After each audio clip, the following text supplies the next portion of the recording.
Well, good morning. You see what I've got here? Yep, today we're going to Canada. I'm riding in my RV, wherever I want to be. 'Cause I'm free in my RV. Yeah. Beautiful morning here. All right, let's head to the port.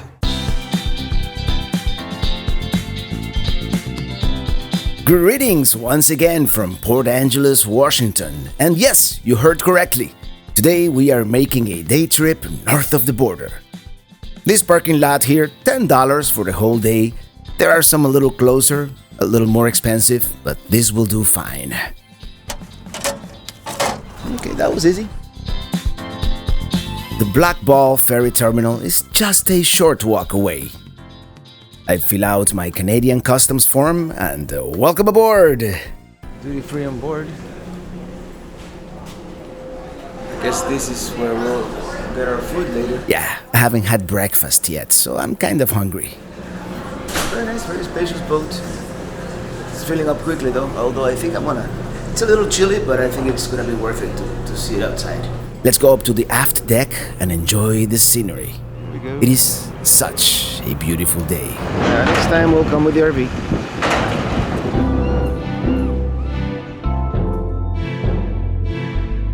As I said, a little chilly here in the morning, but I'd rather endure the morning cold instead of lugging around a jacket for the rest of the day. It's gonna start warming up here soon. Off we go.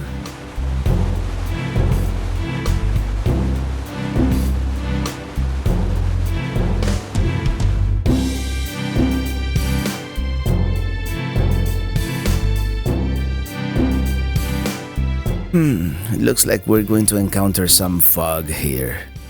It is like a monochrome rainbow, kind of. Pretty neat actually, never seen something like this before.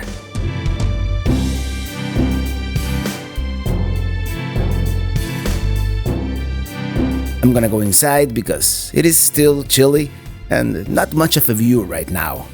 Maybe I'll have breakfast.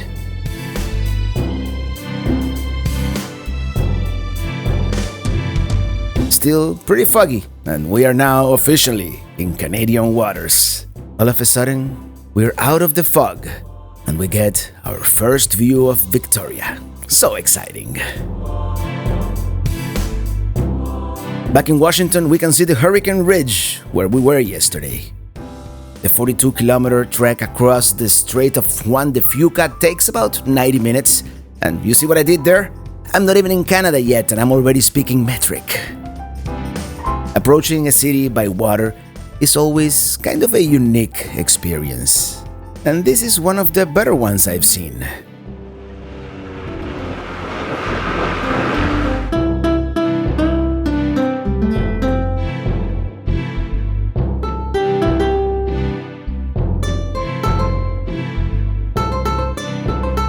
As we approach the inner harbor area, we see the skyline slowly revealing itself before our eyes.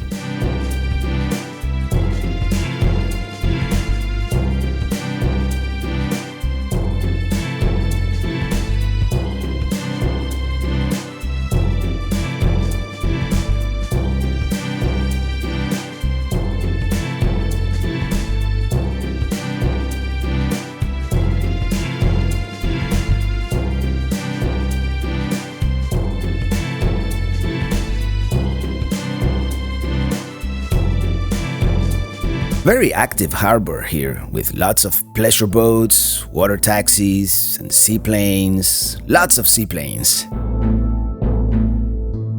There's the Parliament building, which we'll see it up close very soon.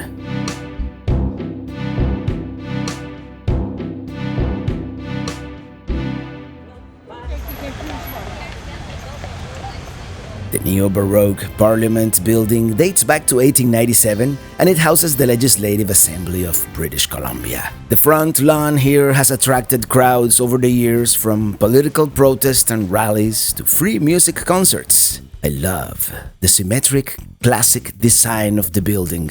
It is imposing, yet elegant. The gold-covered statue on top of the dome is that of Captain George Vancouver. In front of the building, of course, a statue of none other than Queen Victoria, who gives the city its name. There's also a cenotaph commemorating those who died in several wars of the past. Across the street, next to the Royal British Columbia Museum, we encounter Thunderbird Park with all these totem poles and other First Nation monuments. It was originally part of a conservation effort to preserve the region's Aboriginal art. It is actually very cool to see.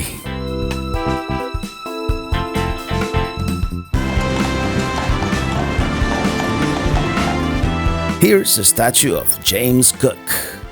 And that's my ride, the MV Coho.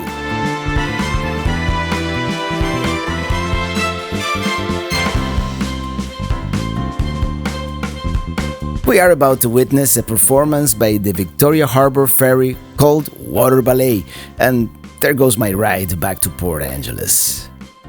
Water ballet is actually a tradition that began in the 1990s, shortly after these highly maneuverable boats were brought here to serve as ferries and water taxis, and the skippers were so amazed by these little boats that they decided to test their abilities by creating a synchronized performance, and over the years it became a tradition, and we're kind of lucky to be able to see it today, because they don't do it all the time. We happen to be here by coincidence during civil holiday, which happens on the first Monday in August. And every province kind of gives it its own name, and here of course it is called British Columbia Day.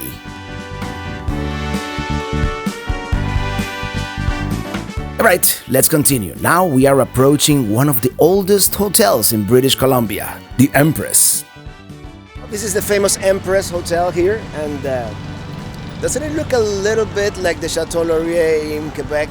Well, actually, Chateau Frontenac would be the one in Quebec City. The Chateau Laurier I'm referring to is actually in Ottawa, and there is a striking resemblance. Originally opened in 1908, it is one of Canada's grand railway hotels, built in what was called Chateau-esque style, because they all kind of look like castles. Let's step inside. Here's the lobby lounge, very elegant. Actually, everywhere inside is very elegant. And here's the opulent hotel lobby, recently renovated actually. It is very pretty here with this glittery sculpture hanging off the ceiling. Very nice.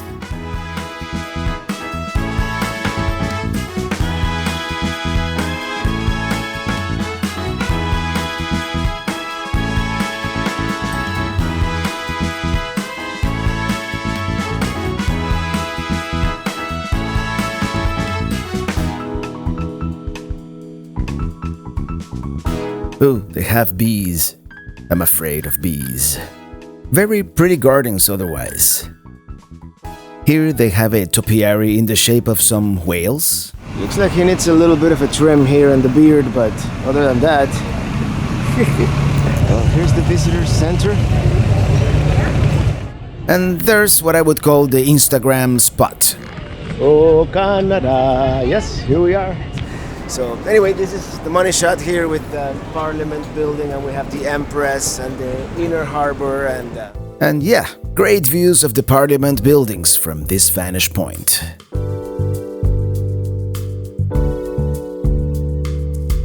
They have this market here, probably part of the whole British Columbia Day thing, because even though it is a Monday, since it is a holiday, the whole area has a weekend kind of vibe.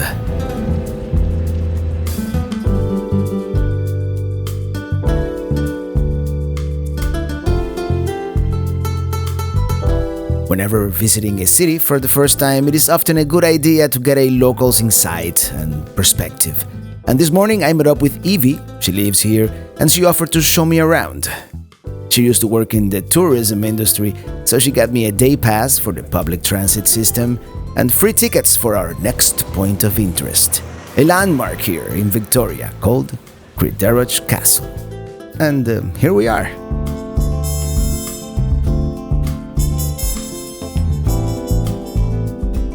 This was completed in 1890 as a home for one Robert Dunsmuir, a Scottish-American coal mine developer, and his wealth is reflected in this castle and its lavish interior. I mean, take a look at this place. The woodwork, the stained glass.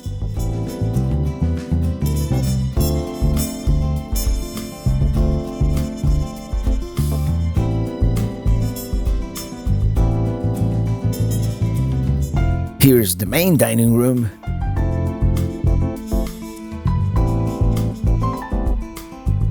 Alright, let's go up to the second floor.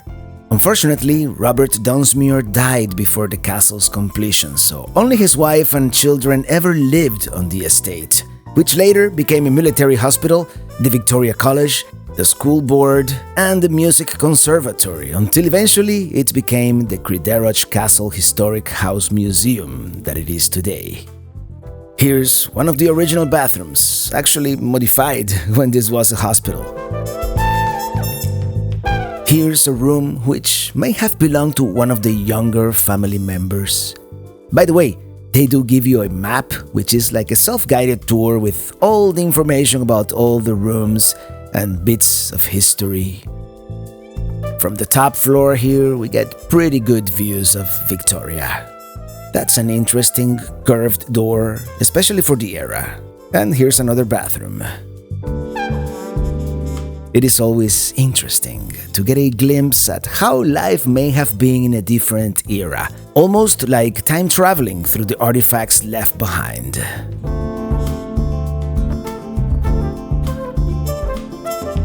This is the breakfast room, because God forbid you had all your meals in the same room. Some of the finest stained glasses in the whole castle are here in this room. Thank you, Evie, for showing me around Victoria and the castle, of course. Yeah, definitely, anytime.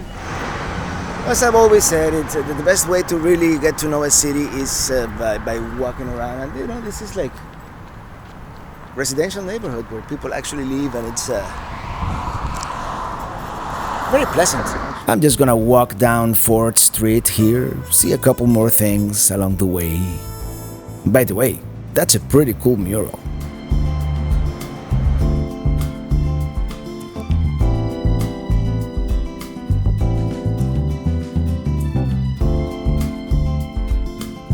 Check it out, authentic Cuban cigars. Well, that's something you don't see in the States, a Cuban cigar store.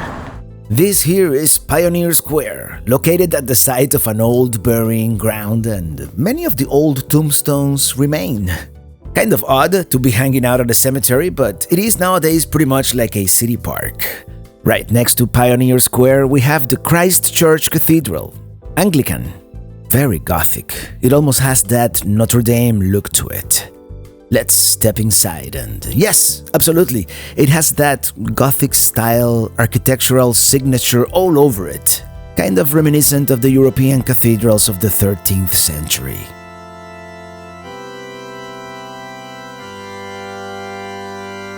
This, by the way, the third structure built here, and it took many years. Ground was broken in 1926, but the church wasn't finished until the late 50s. And even then, they have continued renovating over the years. I like it. It certainly feels like a much older church.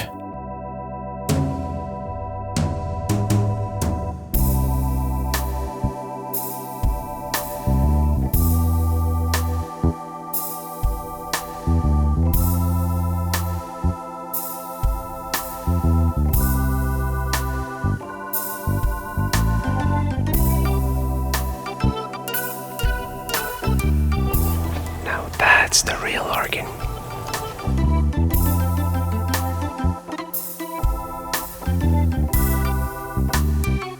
Very nice.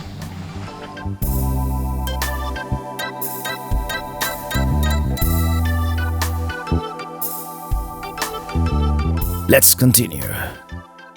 It is a bustling city, isn't it?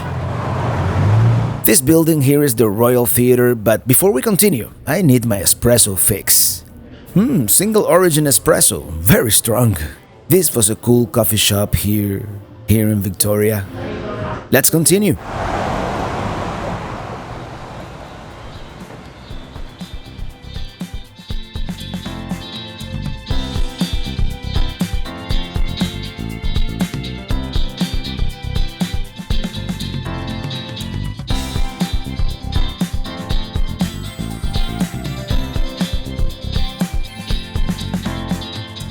I really like to walk around, experience the vibe of the city.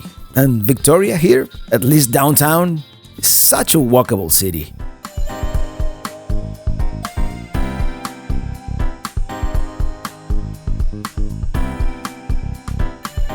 Let's walk along Bastion Square, which begins up here with this narrow pedestrian alley lined up with pubs and cafes. Very nice actually, and very timely since I'm getting hungry. It is apparently the original location of Old Fort Victoria.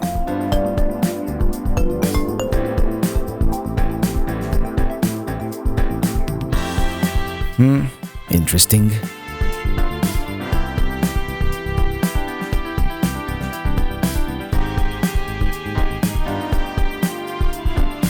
As we reach the lower end of the square, here's the inner harbor.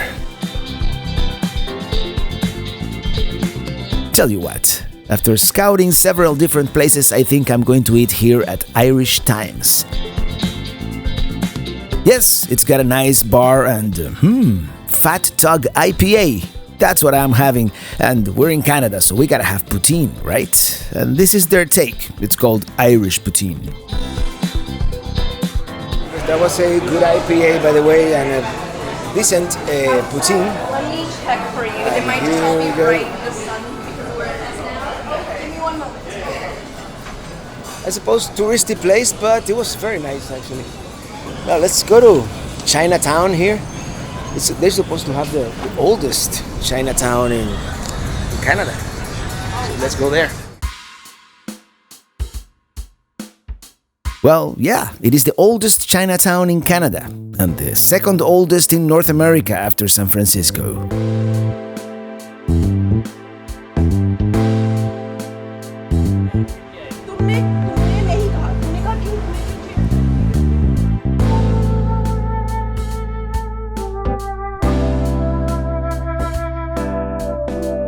In any case, we are here.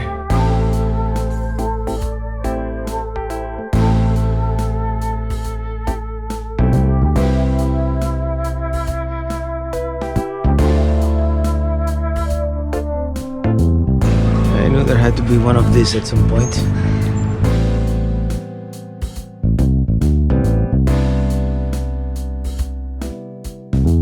Check it out. It's a very narrow alley here.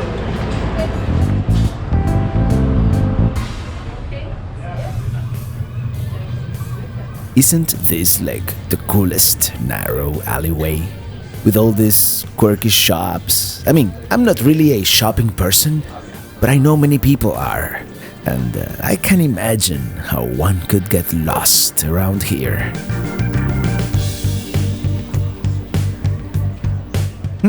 Turntable. Did I say I wasn't a shopping person? I lied. Ooh, records. Yeah, I used to be quite the record collector back in my DJing days. Too bad I don't really have room for this in the RV.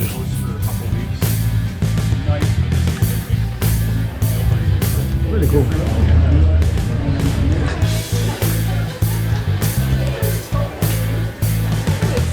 Well, it almost looks like something out of a movie set. Do you remember that opening scene in the movie Gremlins?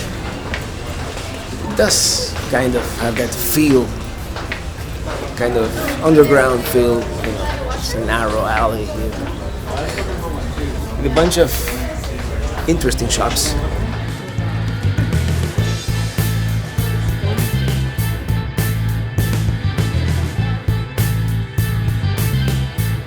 As I said, not really into shopping all that much. Yeah, I don't usually like to film too much inside stores, you know. There we go.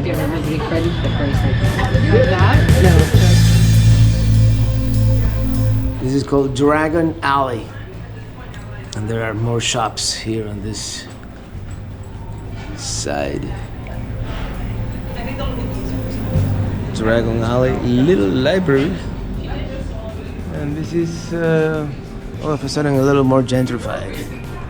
Something peculiar about Canada I've noticed is that sometimes you kind of forget you're in a different country, aside from, of course, the Canadian flags and the signs in metric system and the spelling of certain words.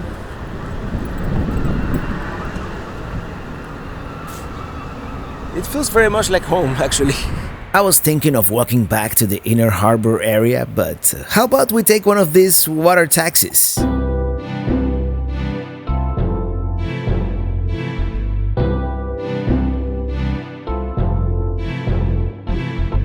Here comes our ride.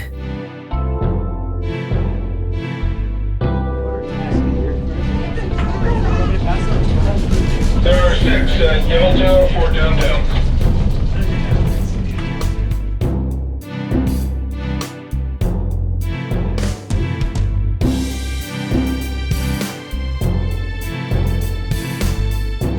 Not the cleanest windows here, but I think it's more like worn out plexiglass than actual dirt.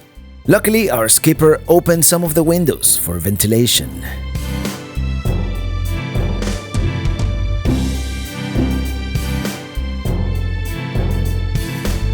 It is definitely a fun ride, being able to see the city from the water once again.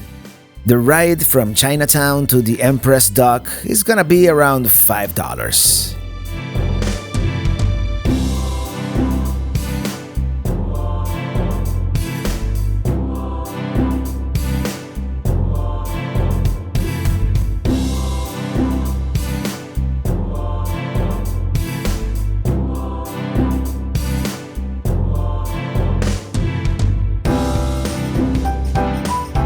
There's the Empress. We're getting close.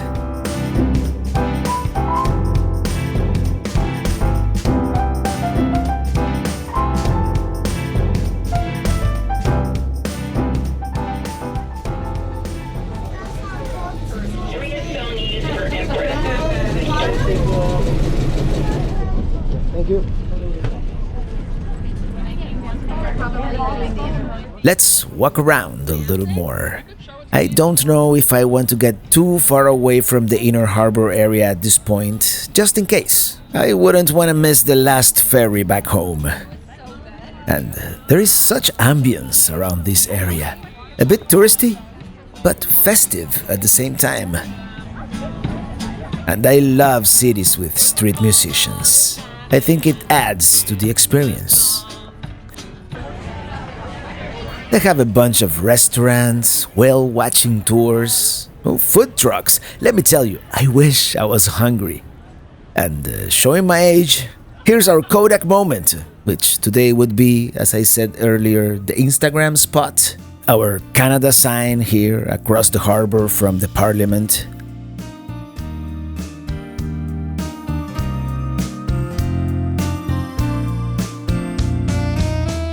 We certainly couldn't have asked for better weather today.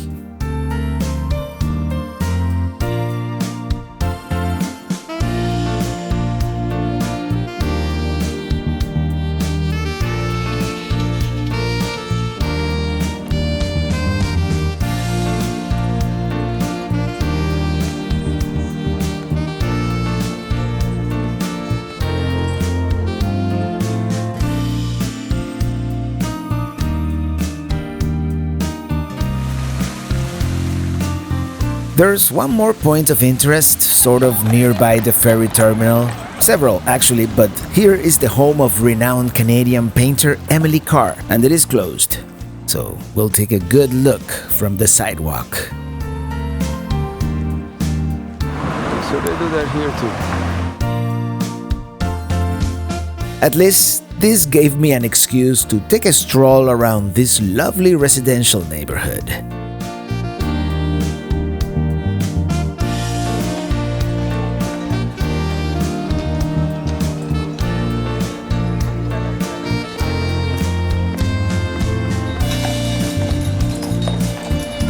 If I manage to keep up with the horses, does that mean I can get the tour for free?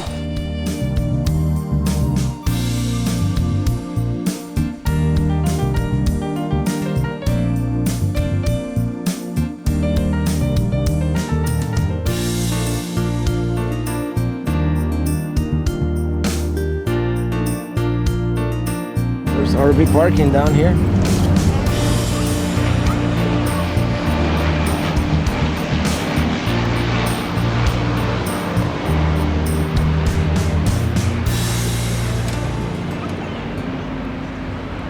Such a unique harbor here with all these seaplanes going all the time.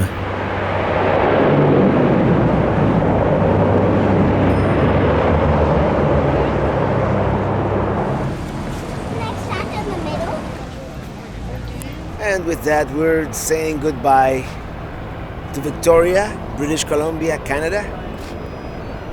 Such a photogenic city. And there it is. There's my ferry. Yep, that's my ride back to Port Angeles.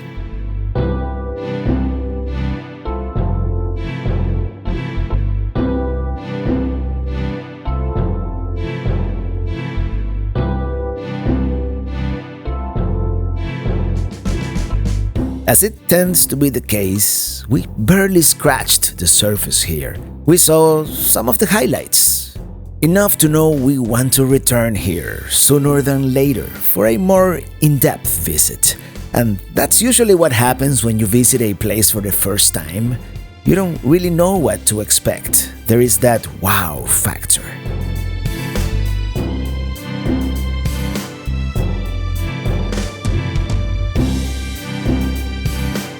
It is definitely one of the more photogenic cities I've seen of late.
Now, back to the good old USA, across the Strait of Juan de Fuca.